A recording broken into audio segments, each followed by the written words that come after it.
ಮಳೆ ಬಂತು ಅಂದರೆ ರೈನ್ಬೋ ಕಾಲೋನಿಲಿ ಏನೋ ಅನಾಹುತ ಆಗಿದೆ ಅನ್ನೋದು ಫಿಕ್ಸ್ ಅಂತ ಬರ್ತಾ ಇದೆ ಬ್ರೇಕಿಂಗ್ ನ್ಯೂಸ್. ರಾತ್ರಿ ಸುರಿದ ಜೋರು ಮಳೆಗೆ ಬೆಂಗಳೂರಿನ ಸಾಲು ಸಾಲು ಅವಾಂತರಗಳಲ್ಲಿ ಬೆಳ್ಳಂದೂರು ಕ್ರಾಸ್ ಮಳೆಯಿಂದ ಮತ್ತೆ ಸಂಪೂರ್ಣ ಜಲಾವೃತ ಆಗಿರೋದು ನೋಡಿದ್ರಿ. ಇನ್ನು ಸರ್ಜಾಪುರ ರಸ್ತೆಯ ರೈನ್ಬೋ ಲೇಔಟ್ ಕರ್ಕೊಂಡು ಹೋಗ್ತೀವಿ, ಅಲ್ಲೂ ಕೂಡ ಜಲಾವೃತದ ದೃಶ್ಯ. Breaking news.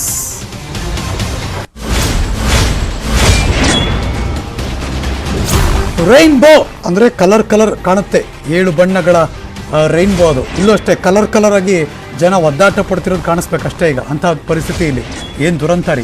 300ಕ್ಕೂ ಹೆಚ್ಚು ಮನೆಗಳು ಜಲಾವೃತ, 300+, 300ಕ್ಕೂ ಹೆಚ್ಚು.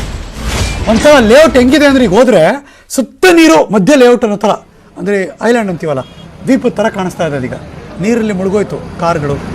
ಸರ್ಜಾಪುರ ರಸ್ತೆಯಲ್ಲಿ ಕಿಲೋಮೀಟರ್ ಗಟ್ಟಲೆ ಟ್ರಾಫಿಕ್ ಜಾಮು. ಯಾರು ಹೋಗ್ಬೇಡ್ರಪ್ಪ, ಹೋದರೆ ತಗ್ಲಾಕತ್ತೀರ, ಗಂಟೆಗಟ್ಟಲೆ ತಗ್ಲಾಕತ್ತೀರ, ಅದಂತೂ ಅನುಮಾನನೇ ಇಲ್ಲ. ಸುಮ್ಮನೆ ಕೂತಿರ್ಬೇಕು ಕಾರೊಳಗಡೆ ಗಂಟೆಗಟ್ಟಲೆ ಕೂತಿರ್ಬೇಕು. ಆ ಥರದ ಪರಿಸ್ಥಿತಿ ನೋಡಿ ಹೆಂಗಿದೆ ಅಂತ.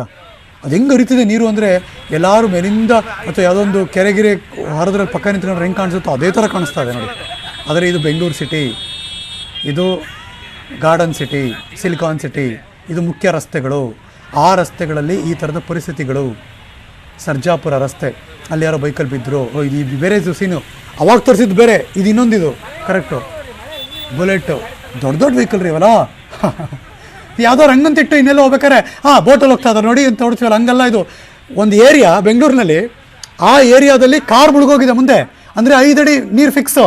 ಅಲ್ಲಿ ಕಾರ್ ಕಾಣಿಸ್ತಿದೆಯಲ್ಲ ಮುಂದ್ಗಡೆ, ಕಾರ್ ತುದಿ ತನಕ ಬಂತು ಅಂದರೆ 5 ಅಡಿ ಫಿಕ್ಸು. ಆ ರೋಡಲ್ಲಿ ಬೋಟ್ ತಗೊಂಡು ಓಡಿಸ್ತಾವ್ರೆ ಅಂದರೆ ಅಯ್ಯೋ ಶಿವನೇ. ಇದು ಬೆಂಗಳೂರಿನ ಪರಿಸ್ಥಿತಿ. ಅಂದರೆ ಇಮ್ಯಾಜಿನ್ ಮಾಡಿ, ಆ ಏರಿಯಾದಲ್ಲಿರೋ ಮನೆಯಲ್ಲಿ 5 ಅಡಿ ನೀರಿದ್ದರೆ ಏನು ಅಂತ ಎತ್ತಿಡ್ತೀರ ಮೇಲೆ ಮನೆ ಒಳಗಡೆ. ಫ್ರಿಜ್ಜು ಗೇರ್ ಎಲ್ಲ ಮುಳುಗೋಯ್ತು ಅಂತಲೇ ಅರ್ಥ. ಮನೆ ಒಳಗಡೆ ಜನ ಇರೋಕ್ಕಾಗಲ್ಲ, ಅನುಮಾನನೇ ಇಲ್ಲ.